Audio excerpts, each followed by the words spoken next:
Hey, have you guys heard about the new Parker Sporlan S3C case controller? Contractors, how about a case controller with a one-day setup, access to more data, and efficient system operation for the end user? The S3C series of case controllers provides contractors and store owners automated configuration and network integration. You can maintain precise food temperatures without supervisory control. Easily monitors to prevent product loss, and Bluetooth provides a local connection with the TechCheck mobile app. The series includes case controller display module, a valve supporting open protocol, communication via BACnet and Modbus.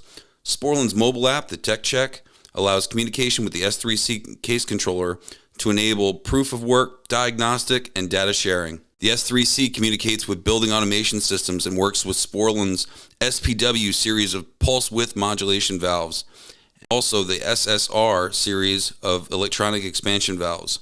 Visit Sporlan.com for more information. Good evening, everybody, and welcome to Advanced Refrigeration Podcast. You're here with your host, Brett Wetzel and Kevin Compass. What's going on this week, buddy? It's only Monday, so it can't be that bad, right? It started out rough. It's better now. Yeah. I drove my happy ass all the way down to Missouri because some contractor was complaining about a job that we did, and now I'm down here for pretty much absolutely nothing, just to argue some semantics. See, I remember you actually saying, if we go back to a couple podcasts ago, I'm pretty sure you said you were never, your exact words were, I'm never fucking going back to Missouri ever again. Yeah, well, here I am. Just this is going to be the last time. Like I'm just done with this place, and every time I come here, it just gets worse and worse. So I'm just making a mental note. November 8th, 2021. Kevin says he's never going to go back to Missouri. I'm sure I'll be back here another 5 times because this is the store I'm never going to escape from, and it's my never-ending hell. Cool. Wow.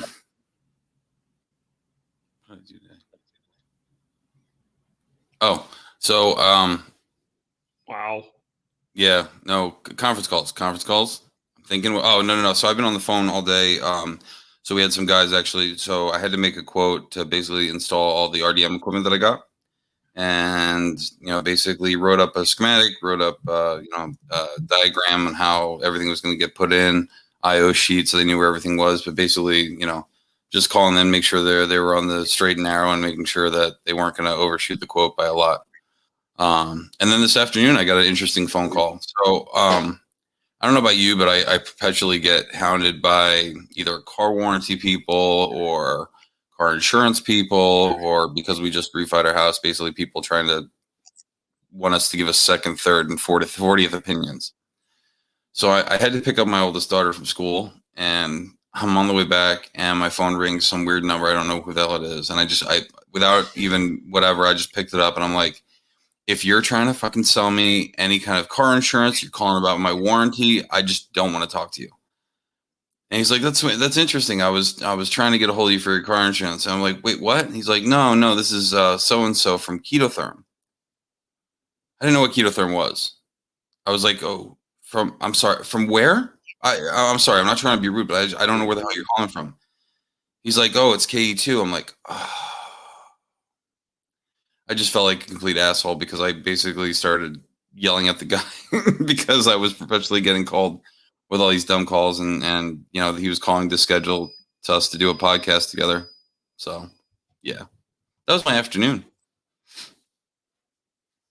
So tonight we're going to talk about compressor capacity, right? Compressor capacity. We're going to talk about compressor capacities with varying ambient conditions. Basically what happens to the size of a compressor as the outside air and your conditions change. So basically, you want to go over the theory first and basically what happens and go from there? Yeah, we'll go over the theory first. So basically, if you have a compressor, okay, and you have certain conditions that it's sized under, horsepower and BTU capacity. So as you change those conditions, meaning your suction pressure or your discharge pressure, that compressor capacity varies on a scale. So as you increase your suction pressure, you float the suction up, your compressor capacity is going to increase. As you lower the head pressure, you're going to also increase capacity, and vice versa. As you lower the suction pressure, you're going to decrease compressor capacity, and as you increase head pressure, you're going to decrease compressor capacity. It all has to do with compression ratio. The lower the compression ratio, the more compressor capacity you have. The less you're compressing gas inside of that compressor. So the more work you're able to do. It's all about compression ratio and how much work you're able to do. I mean, you could even take, I'm just throwing numbers out here. This is, not 100% factual. Every compressor is different. So say you have a 60,000 BTU compressor, and that 60,000 BTUs at 110 degree condensing temperature and a 20 degree evaporator temperature. If you now take that compressor and you float the head pressure down to 70 degrees, you may add, let's say, 10% to that compressor capacity. Now, here's the thing. Now you've made that compressor 10% bigger by just reducing the head pressure. Now it varies. Like, I'm just throwing out numbers right now. Like, it varies for every single compressor.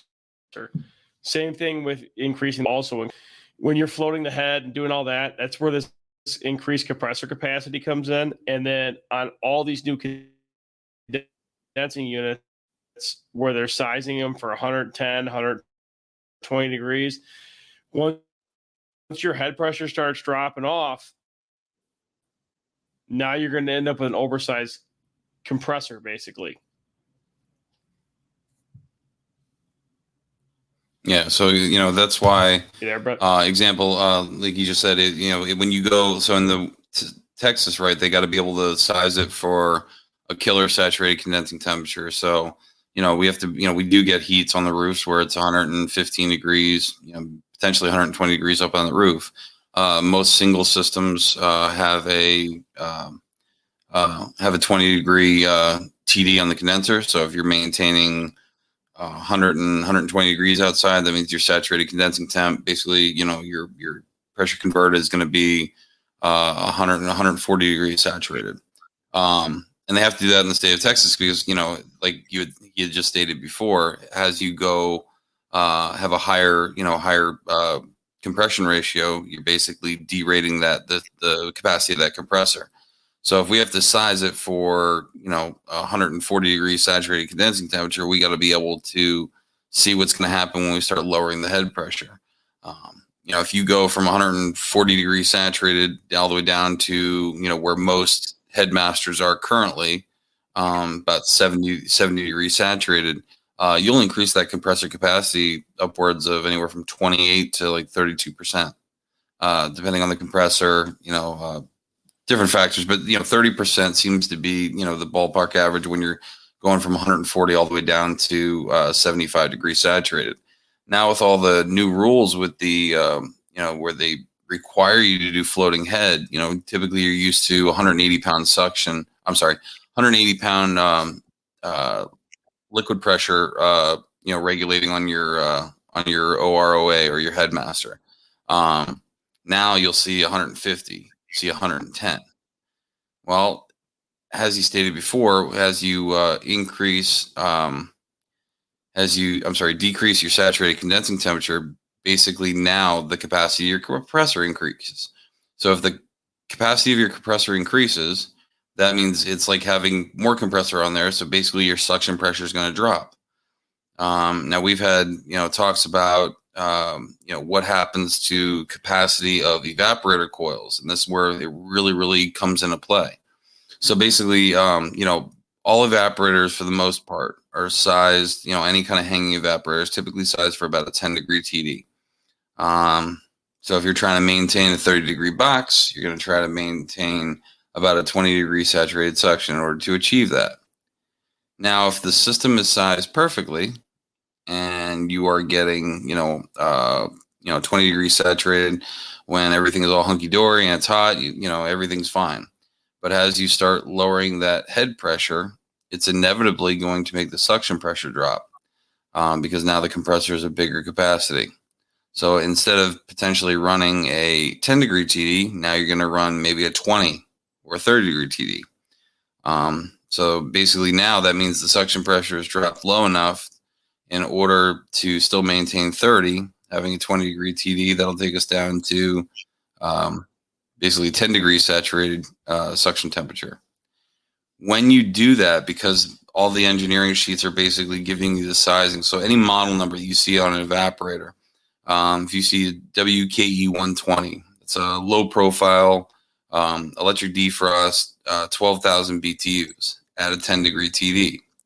Now, if we increase the TD up to 20 degrees, that coil is no longer a 1-ton coil. Now it's actually a 2-ton coil. So that's the problem with having these, these new standards, is basically if they're not sized right off the get, you're going to have problems that are going to have to be explained this way. Example, we had a unit that would work fine. Summertime, no problem. Fall time, no problem. As soon as you get winter, now this is winter in Texas, so it's not that cold. But let's just say 40 degrees. The coils would intermittently ice up, and we'd always get the calls at night. Excuse me, but it would always ice up, and you would get there, and usually you'd get there in the morning because it was a drink cooler, so it'd be maintaining fine. They'd be like, "Oh, just come here in the morning." When you go there in the morning, pressure's higher on the saturated condensing temperature because it's warmed up. But the night that I got there, it was so cold, it was windy, and this thing had a 110 degree. I'm sorry, 110 That's psi. What?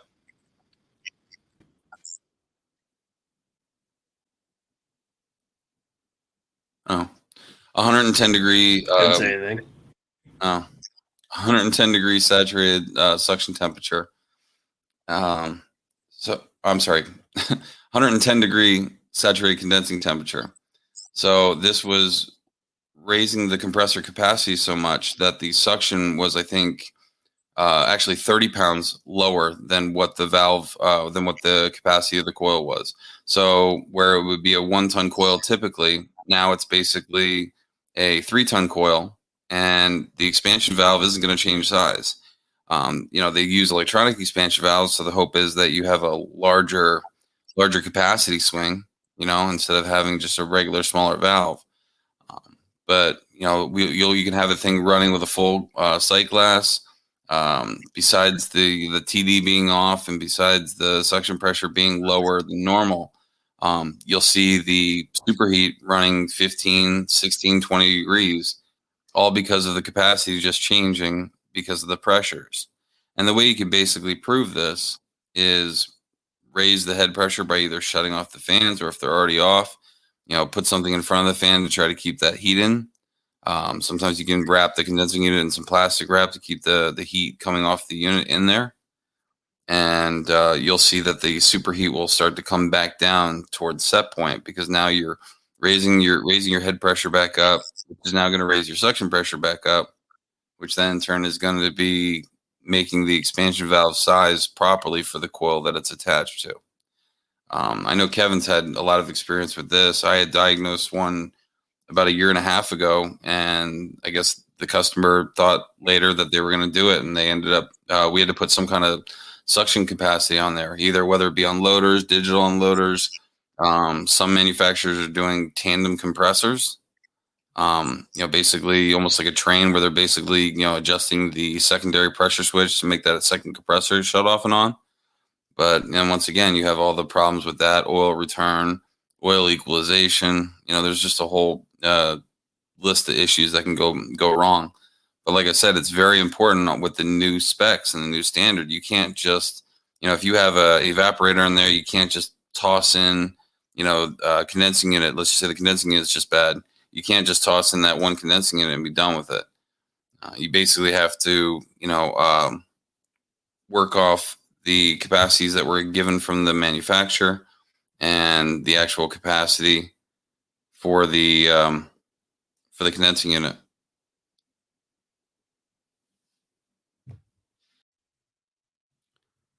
Today's episode is sponsored by the new Reefer Shield differential pressure monitor from Westermeyer Industries.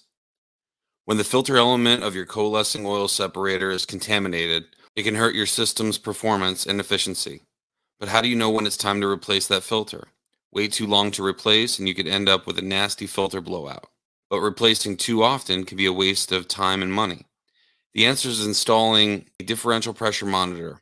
The new Reefer Shield RDP-01 differential pressure monitor is available now from Westermeyer Industries.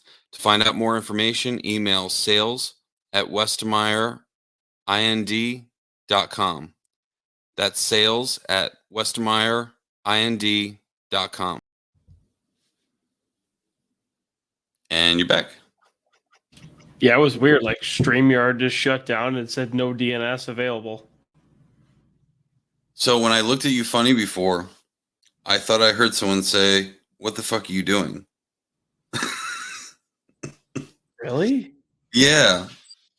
It was the weirdest thing. And then I was looking at you like I thought you were talking to me.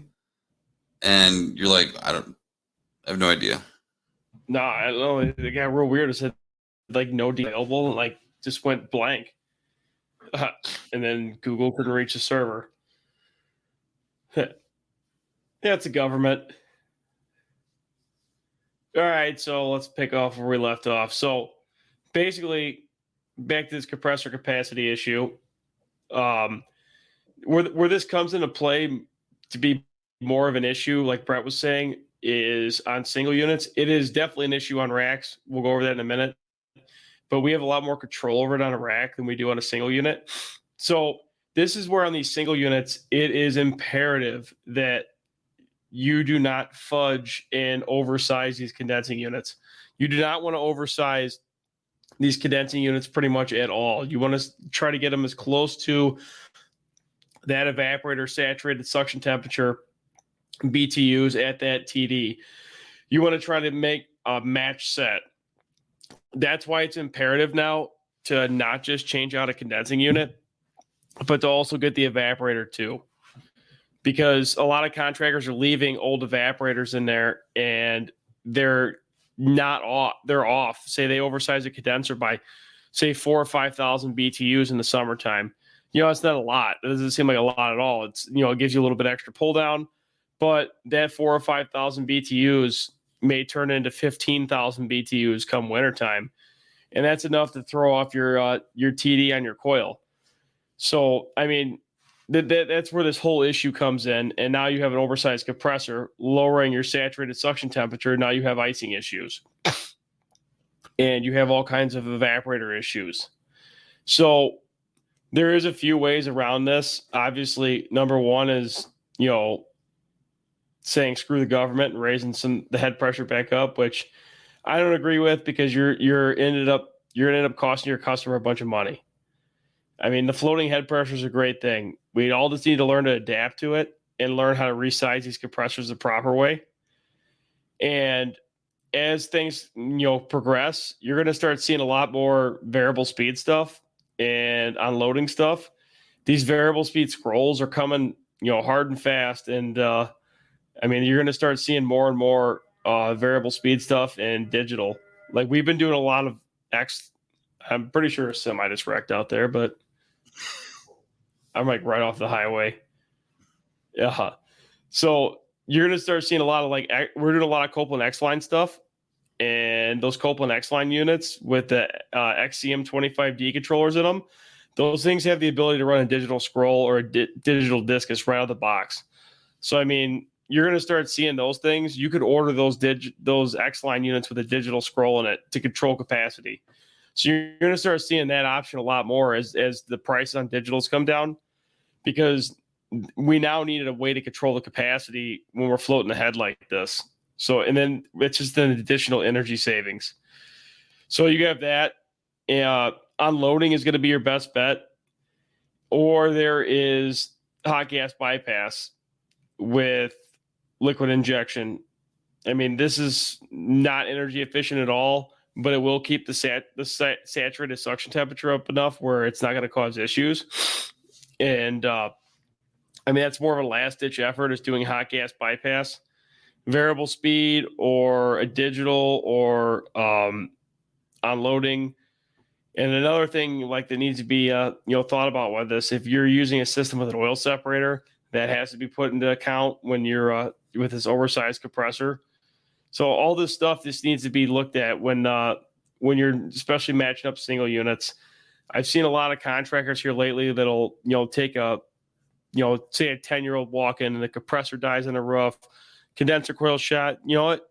Instead of giving them a compressor, they're going to sell them a whole new condensing unit. They're going to make more money. They're going to sell them a whole condensing unit.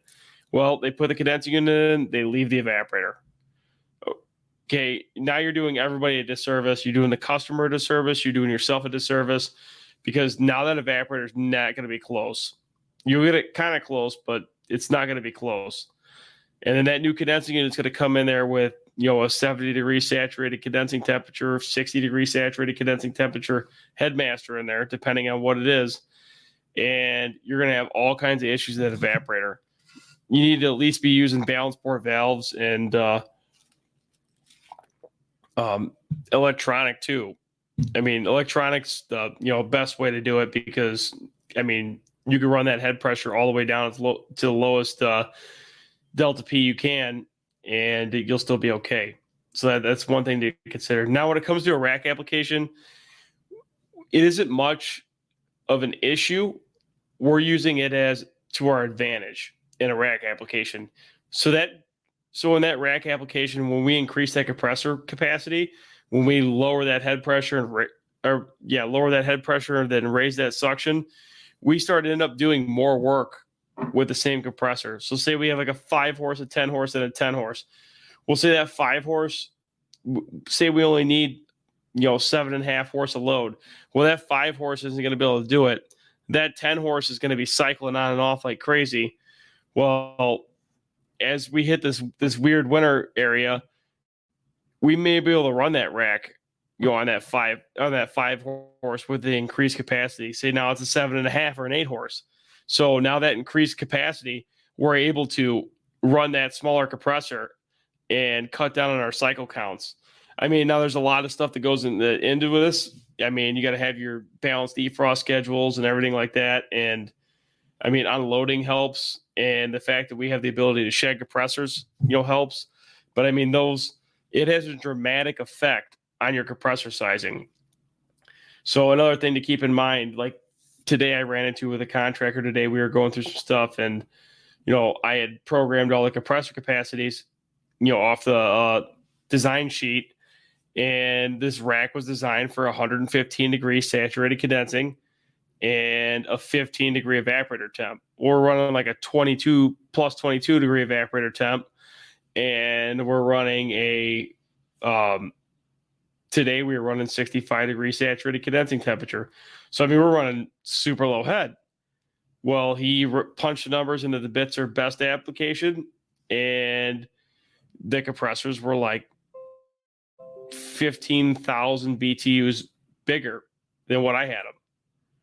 So he's telling me I programmed all the compressors wrong. And I'm trying to explain to him, no, I went off the off the legend, which is how I have to do it. It's how it was designed. So I had to program at the legend, and yeah, that's fine. They're way larger right now. They are bigger. But if you were to run those same exact numbers at the legend numbers, those compressors would be smaller. I mean, dramatically smaller. You're talking almost between 4 of them, it was the size of another compressor. So that's one thing to keep in account. Like when you're going through stuff, don't ever size, the rack compressors when you're doing them. Don't size them on the lowest. You always size them on the highest, because you want to have that capacity at, peak load when it's the hottest. But you also need to have capacity control somehow in order to drop them off. You got anything to add to that, Brett? No, I just wanted to go. Well, yeah, kind of. So I wanted to go over. You'll if you want to read up on some of these things as far as like why we're doing this. It's the Department of Energy, AWEF, annual walk-in efficiency factor. Basically, this is the part of the government for the Department of Energy. It's basically telling you need to save more energy by floating the head all the way down as low as possible.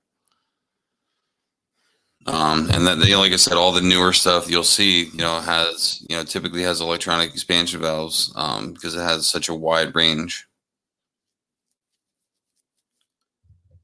I'm pretty sure they're also the ones making it so you can't ship 404 and 507 coils out anymore. Oh, really? They started that already? Yeah, so you cannot. We just ran into this last 2 months. Like, we did a couple remodels of the store, and they ordered 507 coils for a new box. They all came out 407A. So huge to do, get all the valves, drill all the orifices. Okay, next one, same thing. Next one, same thing. Start looking at the prints, all called for 507. 507 was ordered. What does Heatcraft do? Just ships out 407A. No ifs, ands, or buts.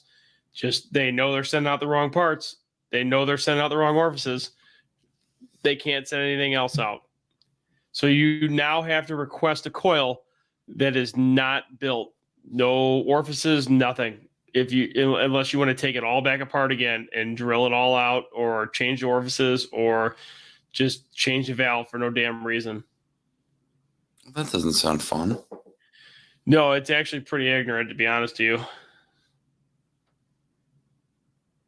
So what did you just get a random drill bit that looks right and just drill it out? Yeah, just go all willy-nilly, 1/2 inch. If you can fit your pinky finger in there, she's mint. Really? No, actually, I ended up talking to one of the Sporlan reps, and they gave me a drill bit size chart, and then I ended up having to get a bunch of machinist bits they were precision. Get the old M12 precision drill bit machine out and waller the holes a little bit. Yeah.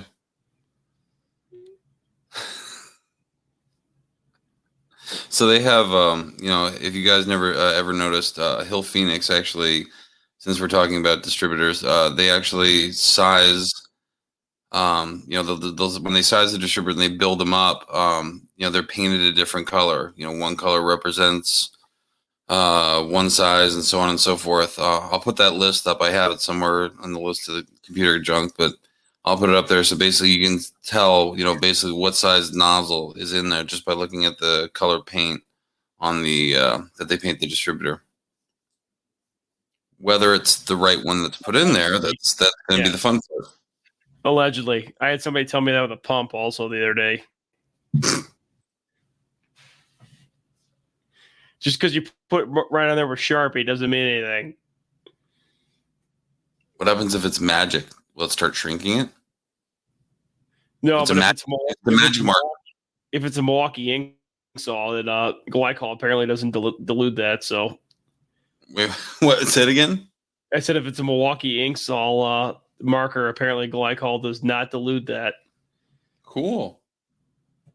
All right, so what else?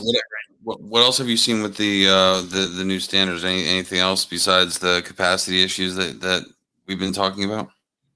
Well, the capacity issues, and then mostly a lot of capacity issues in the wintertime. I see a lot of coils icing, especially the low pros, and it's gotten a lot worse, especially in the wintertime when the head pressure starts dropping. I mean, we're dropping that saturated suction temperature, and we're causing all kinds of icing issues. I mean, you make a temp. I mean, it makes temp rapidly. Sometimes it's short cycles, but it's lowering the saturated suction temperature down low enough where we're just making icing issues. So yeah, we're gonna start seeing probably a bunch of overcharged units because they're gonna see high superheat on the expansion valve, and just gassing it up and just to jam as much in there as possible. Or what was the other thing? I would say overcharged units from guys trying to get the head pressure up because they think it's supposed to be like 180 pounds. And in all reality, you may be running 140, 150 pounds for medium temp and maybe 100 to 110 for low temp. I mean, depending on what headmaster's in there. So that's another thing you guys just got to really pay attention to is what headmaster's in there and what it's supposed to be shipped with. Most medium temp condensing units are supposed to be shipped with 150 pounders. The low temps are supposed to be shipped with 100 to 110s. The thing you got to watch out for, as I already ran into this with the Bullseye store, we had a string of condensing units that ended up being extended low temp, or they were extended medium temps, where they consider them like dual range. Yeah, we ended up running into all of them had 110-pound headmasters, and they ended up putting like 26-degree saturated suction temperature cases on there, and we're already having problems with them. So, I mean, we ended up having not enough head pressure to feed the coils properly. We were running like 20, 30-degree evaporator TDs, and we were icing up coils like crazy. Yeah. So you gotta look too. I mean, because what's going to happen is, people are going to start trying to charge the unit, to get the suction pressure up, and if they can't do that, their next probably response is to basically drop the pressure switch settings on that single system. Trying to get the system to run longer. But remember, these units do have thresholds, especially medium temp stuff. You need to look at the proper AE document, the application engineer document for Emerson, and basically look up the specs of that particular compressor. It will tell you the highest you can go with your suction pressure. It'll tell you the lowest you can go with your suction pressure, and what they actually recommend for the setting for it. Make sure that stuff matches. I had a condensing unit that had been having a problem when I was back in Connecticut for, I want to say, months. I mean, the unit just kept going off on internal. It was a scroll. Guy would go out there, ice down the head, get it down as low, cool it down as quick as he could, and start the unit up. It worked fine for a little bit. And next hot ass day, it would go off again. And what we ended up finding was, basically the peanut switch that one of the manufacturers put on there from the factory was basically set lower than what the unit was supposed to be running on, per the application engineer document. So, yeah, and this would have kept happening until the compressor eventually, inevitably, would have went bad, right? Someone else would have went out there, replaced the pressure switch with the same exact one that they had, replaced the compressor out, and just repeat the process. So, we're having to replace compressor after compressor because we technically didn't know, what happened, why it failed. I'm told that if you put a zip tie in the contactor, it stays running all the time, and everything's going to be great. That's horrible. Absolutely horrible. I have found more zip ties and contactors this year than in the last 10 years. When did they stop using butt connectors? I don't know. I just keep finding zip ties. My last shop, we used to have a guy that would put zip screws in there because it was raining. The only thing I can think of is that thing from The Hangover. But did you die? No. Yeah, he definitely killed a couple of compressors. I'm inherently lazy. I'm not going to jeopardize something that's going to kill the compressor. One, off principle, and two, I'm just lazy to have to replace that compressor again, and again. For changing compressors is easy. It's only as hard as you make it. I missed everything you said up until the compressor change was easy. Say it again. I said compressor changes are easy. It's only as hard as you make it. When was the last time you changed a compressor? I don't want to talk about it.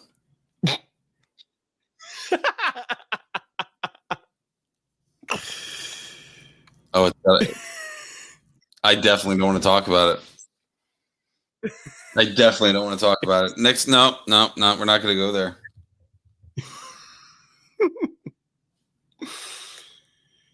All right, guys. I think we'll probably wrap it up on this one, make it a short one about compressor capacities. Thanks for listening, guys, and have a nice night. Have a good night, guys. Bye.